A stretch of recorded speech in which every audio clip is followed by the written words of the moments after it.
হুমায়ূন আহমেদ বাংলাদেশী ঔপন্যাসিক, ছোট গল্পকার, নাট্যকার এবং গীতিকার। চিত্রনাট্যকার ও চলচ্চিত্র নির্মাতা হুমায়ূন আহমেদ ১৯৪৮ সালের ১৩ নভেম্বর নেত্রকোনায় জন্মগ্রহণ করেন। মারা যান ১৯ জুলাই, ২০১২। তিনি বিংশ শতাব্দীর জনপ্রিয় বাঙালি কথাসাহিত্যিকদের মধ্যে অন্যতম। তাকে বাংলাদেশের স্বাধীনতা পরবর্তী অন্যতম শ্রেষ্ঠ লেখক বলে গণ্য করা হয়। বাংলা কথাসাহিত্যে হুমায়ূন আহমেদ সংলাপপ্রধান নতুন শৈলীর জনক। অন্যদিকে তিনি আধুনিক বাংলা বৈজ্ঞানিক কল্পকাহিনীর পথিকৃৎ। নাটক ও চলচ্চিত্র পরিচালক হিসেবেও হুমায়ূন আহমেদ সমাদৃত। আমাদের আজকের গল্প হুমায়ূন আহমেদের ছোট ফুপু। টুকুনদের বাসায় ছোট ফুপু এসেছেন। ছোট ফুপু পড়াশোনা নিয়ে খুব ব্যস্ত। কদিন পরেই তার এমএসসি পরীক্ষা।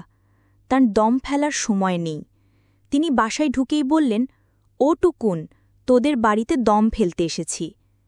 টুকুনের এত ভালো লাগল, ছোট ফুপুকে তার খুব ভালো লাগে। তার কাছে মনে হয় এরকম মেয়ে অন্য কোনো গ্রহে হয়তো আছে, কিন্তু পৃথিবীতে আর নেই। আর দেখতেও কি সুন্দর, শুধু তাকিয়ে থাকতে হয়। ছোট ফুপু যখন বড়দের সঙ্গে কথা বলেন তখন তাকে বড়দের মতো লাগে, যখন ছোটদের সঙ্গে কথা বলেন তখন ছোটদের মতো লাগে। তিনি বাসায় এলে কিছুক্ষণ টুকুন এবং মৃদুলার সঙ্গে খেলবেন। মৃদুলাকে বলবেন, কই রে মৃদু, তোর বারবি নিয়ে আয় তো, এখন কিছুক্ষণ পুতুল খেলব। আয়, আমরা বারবিকে বিয়ে দিয়ে দিই। মৃদুলা বারবি আনবে না, কাগজ নিয়ে আসবে। ছোট ফুপু কিছুক্ষণ তার সঙ্গে কাগজ ছিঁড়বেন। মৃদুলা খিলখিল করে হাসবে, তিনিও হাসবেন।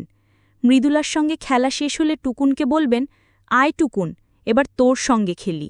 কি খেলবি রে বাবা? টুকুন যদি বলে চোর পুলিশ খেলবে, তাহলে ফুপু মুখ বাঁকিয়ে বললেন, ধুর গাধা, চোর পুলিশ পুরনো খেলা, আয় নতুন কিছু খেলি। চোর পুলিশের চেয়েও মারাত্মক, ডাকাত পুলিশ। তুই হবি ডাকাত, আমি মহিলা পুলিশ। এমন একজন মানুষ বাসায় এলে আনন্দে লাফাতে ইচ্ছা করে। টুকুন মনের আনন্দ চেপে রেখে বলল, কতক্ষণ থাকবে ছোট ফুপু? দম ফেলতে যতক্ষণ লাগে ততক্ষণ থাকব, তারপর চলে যাব। এখনও কিছু পড়া হয়নি, ২৫ তারিখ থেকে পরীক্ষা। দম কোথায় ফেলবে? কোনো একটা ভালো জায়গা দেখে ফেলতে হবে। আমার ঘরে ফেলবে? ফেলা যায়। টুকুন এবং মৃদুলা ছোট ফুপুকে তাদের ঘরে নিয়ে এলো। ছোট ফুপু ঘর দেখে আতকে উঠে বললেন, ঘরটাকে তো আস্তাবল বানিয়ে রেখেছিস। টুকুন বলল, আস্তাবল কি ছোট ফুপু? আস্তাবল হচ্ছে যেখানে ঘোড়া থাকে। তোদের এই নোংরা ঘরে দম ফেলতে পারবো না, দমটা বরং আটকে রাখি। টুকুন বলল, তাই ভালো, আটকে রাখ ফুপু। দেয়ালে এটা কিসের ছবি রে টুকুন? কাকের ছবি। ভালো হয়েছে না? মোটামুটি হয়েছে। দেয়ালে ছবি আঁকার জন্য বকা খাসনি? না। ছবির নিচে এটা কি কবিতা নাকি? কবিতাটাও তো অসাধারণ হয়েছে রে, অসাধারণ। তোর লেখা না রবীন্দ্রনাথের লেখা? আমরা দুজনে মিলে লিখেছি। ভালো হয়েছে, অসাধারণ। এখন আমার কথা শোন, ঘর পরিষ্কার কর যাতে আরাম করে দমটা ফেলতে পারি। অনেকক্ষণ আটকে রেখেছি, এই ফাঁকে তোর মার সঙ্গে কথা বলে আসি। মার সঙ্গে বেশিক্ষণ কথা বলবে না কিন্তু। পাগল হয়েছিস? বড়দের সঙ্গে কথা যত কম বলা যায় ততই ভালো। অপলা মুনার সন্ধানে গেল। মুনা চা বানাচ্ছিলেন। অপলাকে দেখে বললেন, তুই নাকি প্রতিজ্ঞা করেছিস পরীক্ষা শেষ না হওয়া পর্যন্ত ঘর থেকে বের হবি না, আজ চলে এলি যে? অপলা হাসি মুখে বলল, তোমার ছানাদের দেখতে এসেছি। কিছুদিন পরপর ওদের না দেখলে ভালো লাগে না। অনেকদিন পরপর দেখিস বলে ভালো লাগে। আমার মতো সারাক্ষণ দেখতে হলে মাথা খারাপ হয়ে যেত। ৬০০ টাকা খরচ করে দেয়াল ডিস্টেম্পার করিয়েছি। কাকের ছবি এঁকে রেখেছে। এত পাখি থাকতে কাক কেন? সে তো আজকাল কাকের সঙ্গে কথা বলে, শুনিসনি কিছু? না তো। একটা কাক নাকি তার জানালার পাশে বসে গল্পগুজব করে। বাহ, কি মজা! মুনা বিরক্ত গলায় বললেন, মজার তুই কি দেখলি? এই বয়সে মিথ্যে কথা বলা শিখছে। কল্পনা করতে শিখছে। মিথ্যে এক জিনিস, কল্পনা ভিন্ন জিনিস। তোমরা উঠে কিছু বলো না। মুনা চায়ের কাপ এগিয়ে দিতে দিতে বললেন, কল্পনা ভালো, খাপছাড়া কল্পনা ভালো না। দিন রাত কাঁক কাঁক, বাড়িঘর ভরছে ছবি এঁকে। তোর কথা মন দিয়ে শোনে, তুই যাবার আগে টুকুনকে বুঝিয়ে যাবি। আচ্ছা, দেখি। দেখা দেখি নয়, ভালো করে বুঝবি, দেয়ালে যেন ছবি আঁকা না হয় সেটাও বলবি। এক্ষুনি বলছি। অপলা চায়ের কাপ হাতে উঠে গেল। টুকুন ঘর পরিষ্কার করার চেষ্টা করছে। অবশ্যই মৃদুলা এখনও কাগজ ছিঁড়ে যাচ্ছে। লেখা কাগজ তার ছিঁড়তে ভালো লাগে না, ধবধবে সাদা কাগজগুলি ছিঁড়তে ইচ্ছা করে। টুকুনের ধারণা মৃদুলা বড় হয়ে বিরাট একটা কাগজের দোকান দেবে, সুন্দর কাগজে ঘর থাকবে ভর্তি। সে মনের আনন্দে ছিঁড়তে। অপলা চায়ের কাপ হাতে খাটে বসতে বসতে বলল, ও টুকুন, তুই নাকি কাকের সঙ্গে কথা বলিস? বলি তো। তা কি নিয়ে তোদের কথাবার্তা হয়? কোনো ঠিক নেই, এক এক দিন এক একটা। ওই দিন বললেন, টুকুন, একটা গান গেয়ে শোনাও তো। তোকে তুমি করে বলেন? তা তো বলবেনই, বয়সে বড় না, ওনার ছোট মেয়েটারও বিয়ে হয়ে গেছে। তাহলে তো খুবই সিনিয়র লোক। তুই তাকে কি ডাকিস, চাচা? না, আমি ডাকি কাকা। চাচা ডাকতে চাচ্ছিলাম, উনি বললেন চাচা ডাকবে না, বরং কাকা ডাক।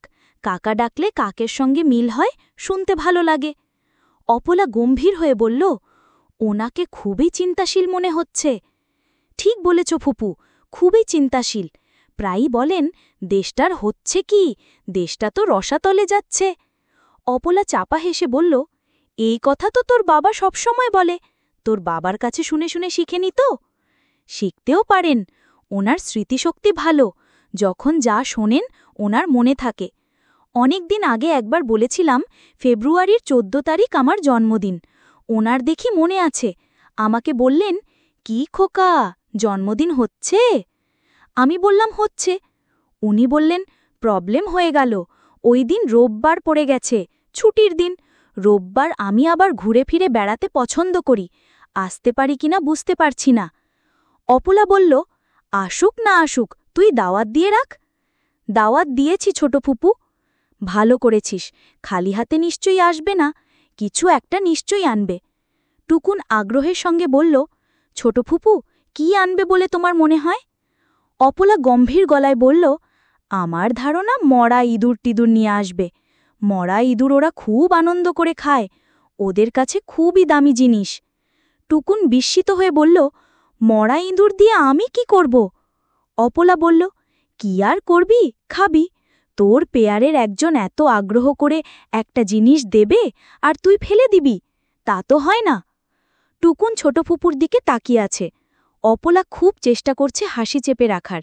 একসময় আর পারল না, হো হো করে হেসে ফেলল। মৃদুলাও হাসতে শুরু করল। দুজনেই হাসছে।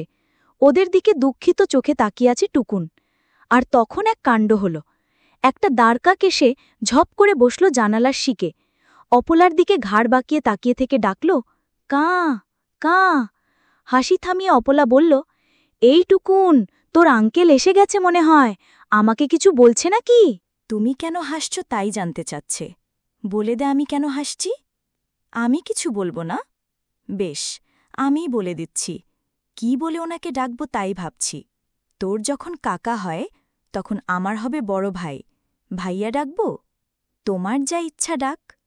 অপলা জানালার দিকে তাকিয়ে বলিল, হ্যালো ভাইজান, আমি কোনো কারণ ছাড়াই হাসছি। আপনার সঙ্গে কথা বলে ভালো লাগছে। আপনি মনে হয় টুকুনের জন্মদিনে আসবেন, খালি হাতে আসবেন না, উপহার নিয়ে আসবেন। কাকটা বলল, কা কা কা। অপলা বলল, আপনি আবার দলবল নিয়ে আসবেন না, একা আসবেন, এখন বরং বাড়ি চলে যান। কাক সঙ্গে সঙ্গে উড়ে চলে গেল।